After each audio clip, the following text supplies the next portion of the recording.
ከህይወት ትመራለህ።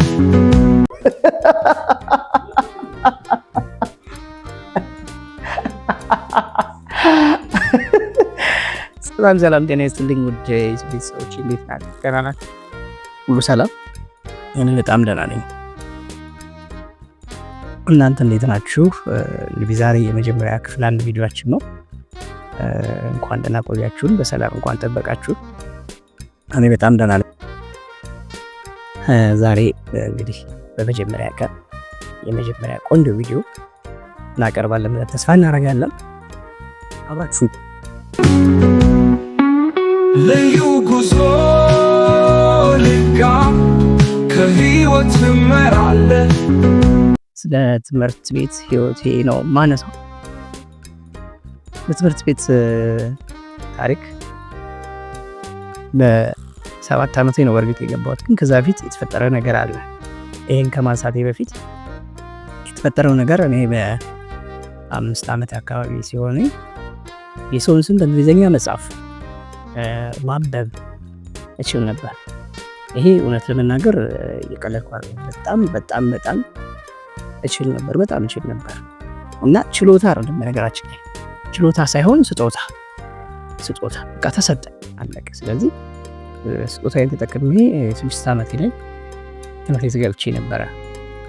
ነገር ግን በ6 ዓመቴ ያው በዛ ሰዓት ትምህርት ቤት ሲገባ ጆሮ በመያዝ ነው የምታውቁት ከሆነ ታስታውሱ ከሆነ። እኔ ደግሞ ጆሮ መያዝ አልችልም፣ አልደረሰም እንጂ አጋጣሚ ከዛ እድሜ አልደረሰም ተብዬ 5 ዓመቴ ላይ ነው እድሜ አልደረሰም ማለት የተመለስኩ። በ6 ዓመቴ ድጋሚ ገባሁኝ። ስገባ ተፈቀደልኝ ማለት እጄም ባይደርስ ግን የነበርኩበት አካባቢ ላይ በጣም ፌመስ አደረገኝ። በየቦታው ያጽፉኛል፣ ያስነብቡኛል ምናምንና ጉድ ምናምን ተባለ። በቃ ከዛ ተብሎ 6ኛ ክፍል 6 ዓመቴ ላይ ገባሁ ትምህርት ቤት። ከዛ እየተማረን አስተማሪ ይጽፋልና ያው በድሮ ጊዜም ሳይሆን አሁን የምንማረው ያው ነው።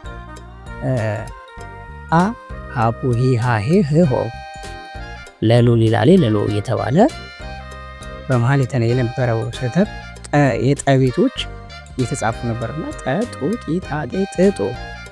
ከዛ መምህሩ ብሎ ቢጽፍ ጥሩ ነው ኦን ጮ አደረጋል።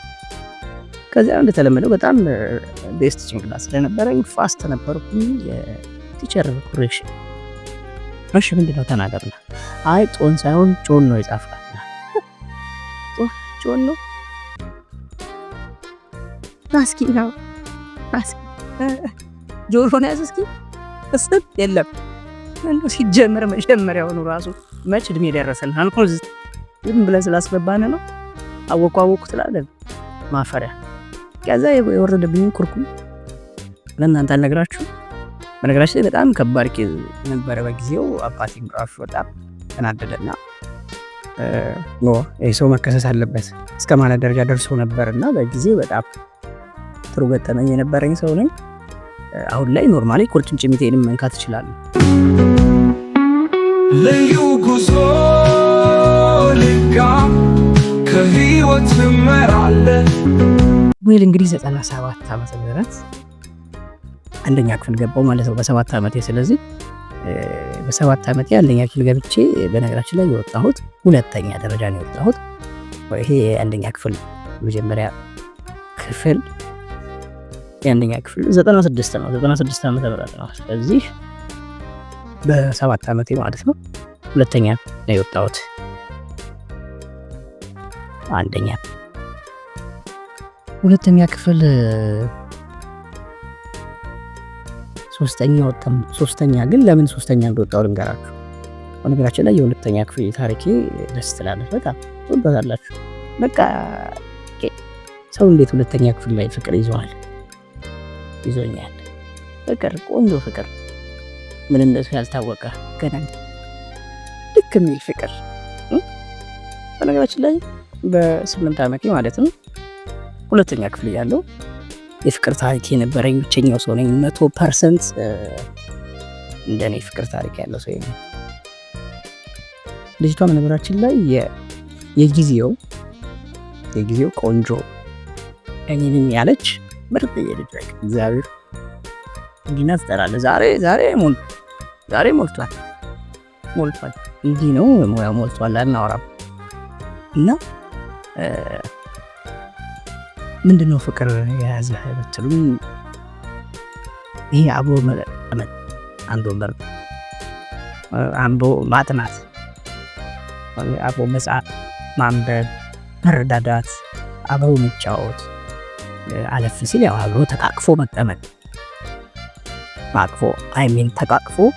ተቃቅፎ መቀመጥና እውነት ለመናገር በጣም ቆይ ነው። በዚህ አጋጣሚ ቪዲዮውን ከርችላል እጅግ በጣም የዘመኑ ቆንጆ ናት። 98 ዓመተ ምህረት ማለት ነው። ስለዚህ በጣም ነበር መወዳት። ከዛ የተፈጠረው ምን ነሰራት ሁሉ ጊዜ እሷ አጠገብ ነው መቀመጥ የምፈልገው። ሁሉ ጊዜ ከእሷ አጠገብ መቀመጥ፣ አብሮ መሆን ነው በቃ የኔ ፍቅር። በአንድ ወር ስገልጸው አብሮ መሆን፣ አብሮ መቀመጥ ነው። እና እኔ የግሩፕ መሪ ነን፣ እሷም የግሩፕ መሪ ናት። እሷም ልጆቿን ታስጠናለች፣ ሆምወርክ አሳይመንት ትሰራለች፣ የክፍል ስራ፣ የቤት ስራ አብረው የሚሰሩትን ይሰራሉ እንደ ግሩፕ ማለት ነው። ስለዚህ እኔም የራሴን ግሩፕ፣ እኔም የግሩፕ መሪ ነኝ፣ አስጠናለሁ። የቤት ስራ በአብዛኛው ከግሩፕ ጋር የሚያገናኝ ነገር አሳይመንት ነው። ስለዚህ ግሩፕ ስራዬን ከጨረስኩ በኋላ ወደ እሷ ወንበር አጋብኛል ብዬ ይቀመጣሉ። ብዙ ጊዜ እንደዛ ማረገው። ድሮ ስንማር በነገራችን ላይ ስም የሚጠራ አማርኛ የሚያስተምረን፣ እንግሊዘኛ፣ ሂሳብ ምናምን ሁሉ ነው የሚያስተምረን። በነገራችን ላይ አንድ ሰው ነው የሚያስተምረን እና ሁሉ ነገራችን ያውቃል። ምን እንደምንበላ ምን እንደምንጠጣ ሊያውቅ ይችላል። በጣም ከመላመዳችን የተነሳ ስለዚህ ጊዜ እየተነሳው እዛ ስቀመጥ ያይ አሁን ተነስቼ በየቀኑ በቃ ተነስ ይባላል። ከዛ ያስነሳኛል። ይሄ በጣም ነው የምናደርገው። እግዚአብሔር ስሙን በነገራችን ላይ ራስቸዋል። ከዛ ተነስ ምናምን ይነሳል፣ ደግሞ ድጋሚ ይቀመጣል። ከዛ አንድ ቀን ጭራሽ ባስ ብሎ አርፍጄ ነበር። በነገራችን ላይ በጣም አርፋጅ ተማሪ ነኝ። አንዳንዴ ነው ማለት ቤቴ መጨረሻ ልጅ ነኝ። በጣም ቀበጥ ነኝ። ትምህርቴ እንኳን ድርድር የለም፣ ቶሎ ነው የሚሄደው። ግን አንዳንዴ ላረፍ እችላለሁ። ከዛ አርፍጄ መጥቼ ወደ ቦታዬ ማለት ነው ወደ ሶመር እንደተለመደ ወደ ፍቅሬ ሄድኩኝና ጠጋቢ ገና ብዬ ቦርሳዬን አስቀምጬ ተቀመጥኩ። ተነሳለኝ። የመጨረሻው ሰዓት ነው፣ 11ኛው ሰዓት። ተነሳ፣ አልነሳም።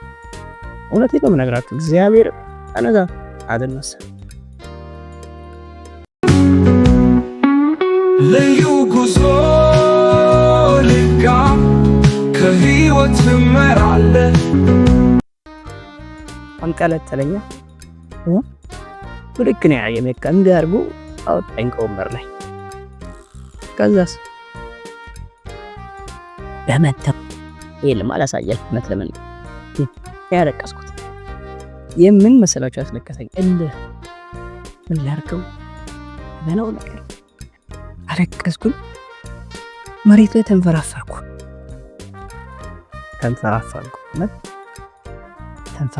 ልብስ አባራ ነው።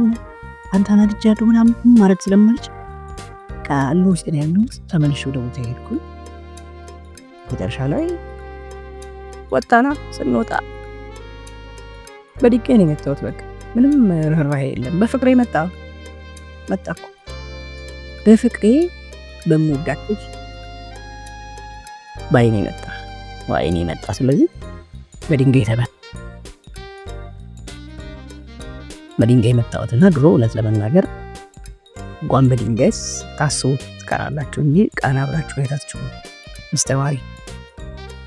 እኔ ግን መጣሁ፣ ምክንያቱም በጣም ጎበዝ ተማሪ ነኝ። በጥያቄና መልስ በዚህ በደረጃ ባል ወጠቅላላ ትምህርት ቤቱን ማስጠራው እኔ ነኝ። ምን ሁለተኛ እየወጣ ነው ወይ ሶስተኛ እየወጣ ነው ወይ ታስጠራው ትምን ይችላላችሁ። ያው የሚበልጠኝ ይኖራል፣ ግን ሞር አፌክት ማመጣው እኔ በቃ አፌክት አደረገኝ። ያው ልክ እንዳውኑ ጎበዝ ነኝና እንትን ለመናገር እኔ በጣም አስጠራው ነበር። ከዛ ወደ ዳይሬክተር ቢሆን ምንድነው እንደዚህ ተማቷል። ምን ማድረግ ይቻላል? ጎበዝ ተማሪ አይባል ከዛ ተወሬታ ይነሳ እኔን የሚያል ሰው ብዙ ሰው እንዴት ተደርጎ ይነሳል? ይኸው ለዚህ በቅቼ ይዛ በተረሰበኝ እንዴት ተደርጎ ይቅርታ ብል ከዚህ በኋላ ግን ለሰይታት ለአንዴና ለመጨረሻ ጊዜ ማስጠንቀቂያ ተውዬ እኔም እንዲህ አይነት ነገር ባልሰራም ስትጀምር ያው በፍቅር ጉዳይ ስለመጣ ነው ለምናዘር እዛው ተማምረን ተለያየን ከአስተማሪው ጋር ለሁለተኛ ክፍል ታሪክ ይሄን የሚያስፈልግ እና እዚህ ጋር ሶስተኛ ነው ያጣሁት። ደስ ይላል በጣም። ሶስተኛ ወጥቼ ከሷ ጋር የነበረኝ ፍቅሬን እስከ ሰኔ 30 ነው። ከዛ ወደ የኛ ፍቅር አለ አበቃ ተዘጋ።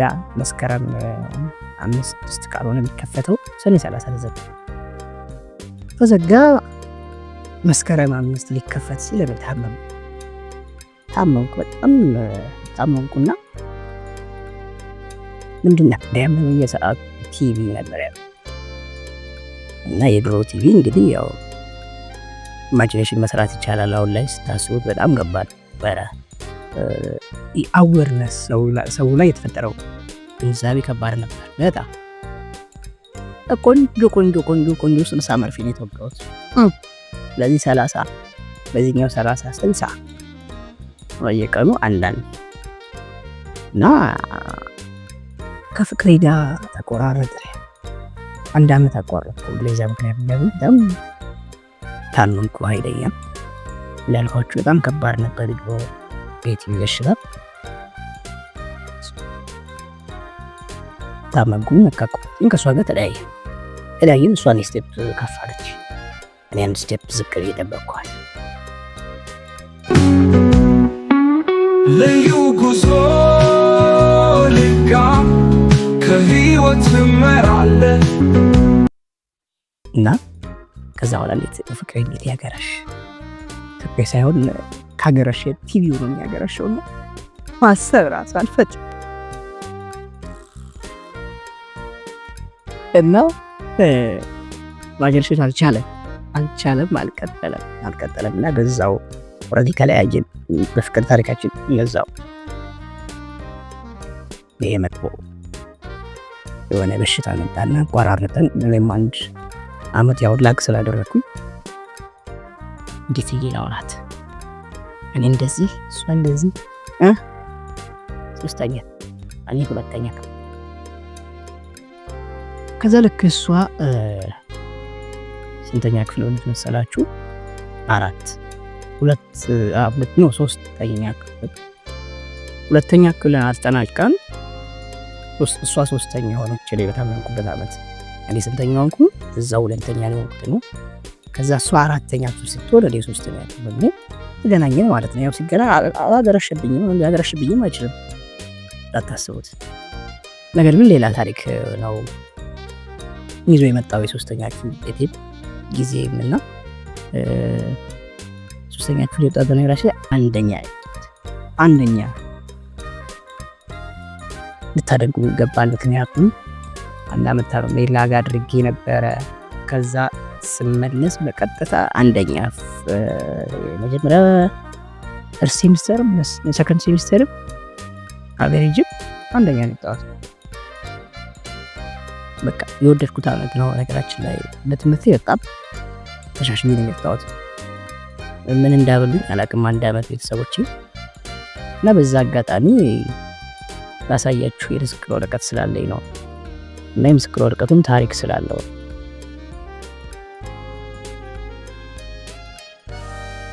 ይሄኛው የምስክር ወረቀት ስንተኛ ነው የወጣሁት? 3ኛ ወጣሁበት ማለት ስንተኛ ዓመተ ምህረት ያሰራችሁ ከሁለተኛ አክቲቭ 3ኛ ወጣሁበት ይሄ ማለት ነው። የዚህ ፈርድ ይሄ የምስክር ወረቀት ነው። የዚህ ግን አንደኛ ወጣሁበት ምስክር ወረቀት ለየት የሚያደርገው ነገር አለ እና በድሮ ሰዓት ተማሪ ከተማሪ እጅግ በጣም ይፈጠራል እና እኛ ሌላ ነገር አናውቅም። ማለት ለመናገር እኔ እንዴት ፍቅር እንደያዘኝ አላውቅም እንጂ ፍቅር ምናምን አይታሰብም። ሲጀመር ትምህርት ብቻ ነው ማውጣት መግባት ትምህርት። ከዛ የተረፈ ያው ኳስ መባል አለ። ኳስ ሁላችንም መዝናኛ ነበር በጊዜውና አንድ አመት አቋርጬ ስመጣ አንድ አመት አቋርጬ መጥቼ አንደኛ ስወጣ አንድ ከዚህ በፊት የሚማር ተማሪ ተናደደ በጣም። እቺን ምስክር ወረቀት ስቀበል ንጹህ ነበረች፣ ልክ እንደዚህ ነው ንጹህ ነበረች። ከዛ ውጭ ላይ ልክ ሰኔ 30 ነው የሚነግራችሁ። ሶስተኛ ክፍል ከጨረሼ ሰኔ 30 ነው ተደባደብን። ከፍተኛ ድብድብ።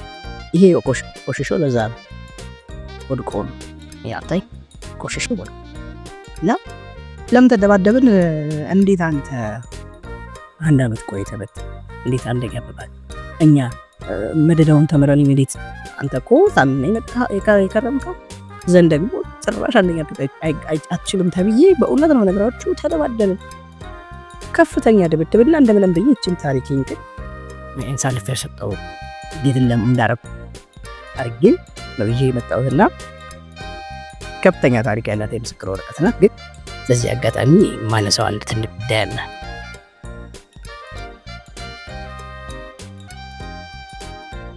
ድሮ ምስክር ወረቀት ሲሰራ እንግዲህ ፕሪንተር የለም። በምን ፕሪንት አውት ይደረጋል? በምን ይጻፋል አለ። ግን ያው ያን የሚደረገው መጻፊያው ራሱ ቦርዱ እንደዚህ ቀለል ሳይሆን ድምፁም አቋል ነገራችን እና በዛ ሰዓት የኛ አስተማሪ የነበረው ርዕሰ መምህር የነበረው ሰይድ ኢሳ ይባላል። መምህር ሰይድ ኢሳ ልዩ ጉዞ ልጋም ከህይወት ትመራለህ።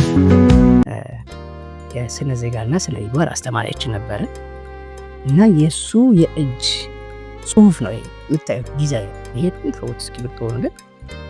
ይሄ የምታዩት ይሄ በጠቅላላ እሱ ነው ፕሩፍ ያደረገው። በምን በእስክሪብቶ እነዚህ ጽሁፎች የምስክር ወረቀት የሚለው ሁሉ ነገር በእስክሪብቶ የተሰራ ነው።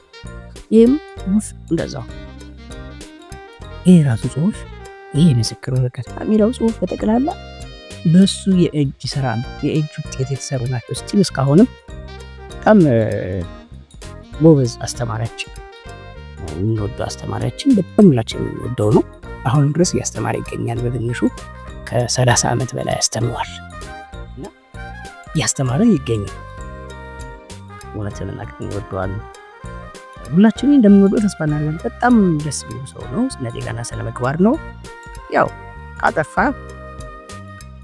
ያጣሃል ተቆንጠጣል።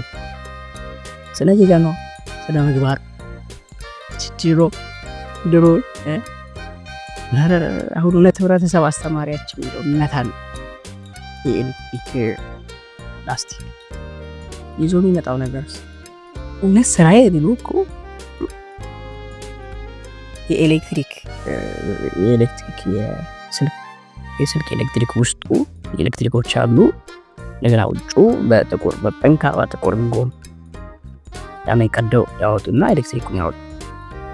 ኤሌክትሪኩ ከወጣ በኋላ ጎማው ብቻውን ይሆናል። ለመተጣጠፍ ይመቻል። ኤሌክትሪክ ነው ፕሮሰስ ተራፊ ነው። ለነገራችን ለኛ ድሮ ስንቀርብ ያው እንደዚህ ነው የምንቀርበው።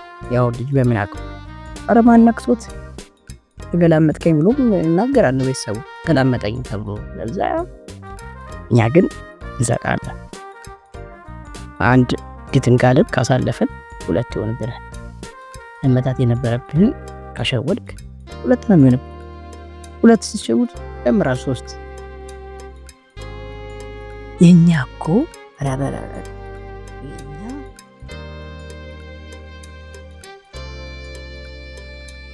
አይወር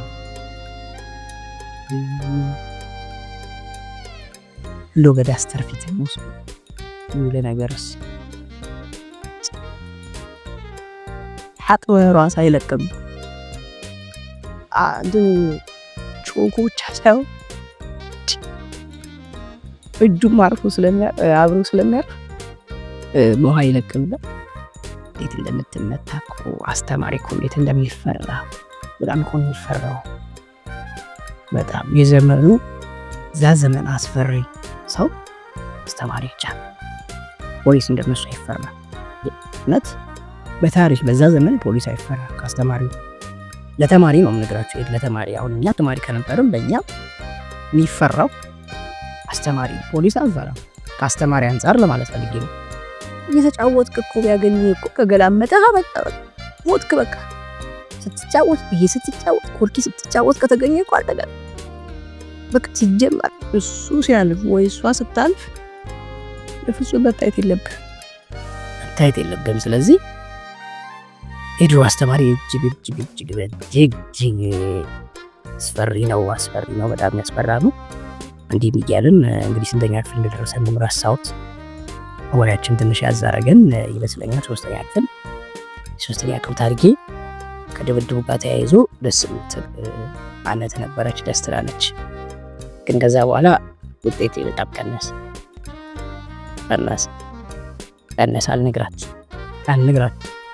አልነግራችሁም። ለማንኛውም ውጤቴ ቀንሷል። ከዛ ደግሞ ይደምራል። መውረድ አለ መውጣት አለ እያለ ግን አሁን ላይ ላነሳው የፈለኩት አጀንዳ ቢኖር ሁልጊዜ የምንለው ነገር አለኝ።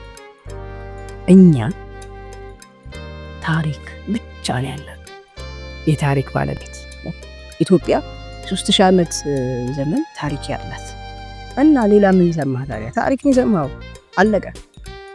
ባለ 3000 ዓመት ባለ እንትን ዓመት እኔም ደግሞ አለኝ። እግዚአብሔር የተመሰገነ ማአት ታሪክ አለኝ። ማአት ዓመት 3000 አይደለም አለ 28 ዓመት ነው። ያው 28 ታሪክ አለኝ። ስለዚህ 28 ዓመት ሙሉ ታሪክ አለኝ እንደማለት ነው። እና ማንም ሰው ከታሪክ ማምለጥም አይችልም። ከዛ ውጭ ግን ሁሉም ሰው ባለ ታሪክ ነው ለማለት ያክል ነው። ስለዚህ ታሪካችሁን በጣም በጥንቃቄ አስቀምጡ። አሁን ይሄ ወረቀት ነው ላይ በእርግጥ ለኔ ስለተደረገው ጉዳት ላይ ደርስበት ይችላል። ለግድ ይሄን ለልጅ ብታሳየው፣ የድሮ ውጤትን ለልጅ ብታሳየው፣ ለልጅ ልጆች ብታሳያቸው እንችግራለን። አባቴ እኮ እንደዚህ ነበረ፣ አያቴ በዚህ ነው። ታዲያ አንተማ ትሞታለህ። ምን ያህል ይሄን ካላሳየው አስቀምጥ ታሪክ። አሁን ታኛለህ ሊያስቀምጡ በቃ አስቀምጡ፣ ታሪካችሁን አስቀምጡ፣ አትዘሩ። ልዩ ጉዞ ልጋም ከህይወት ትመራለህ። የተከበራችሁ የቻናላችን ቤተሰቦች በክፍል 1 የነበረን ቆይታ ይመስላል። ከዚህ ታሪክ የቀጠለ ደግሞ ክፍል 2 ይቀጥላል። ስለዚህ አብራችሁን ቆዩ። በክፍል 2 ደግሞ እጅግ ጣፋጭና ማራኪ ወጎች ከዚሁ የቀጠለ እናቀርባለን። የነበረን ጊዜ መልካም ቆይታ፣ መልካም ጊዜ። ልዩ ጉዞ ልጋም ከህይወት ትመራለህ።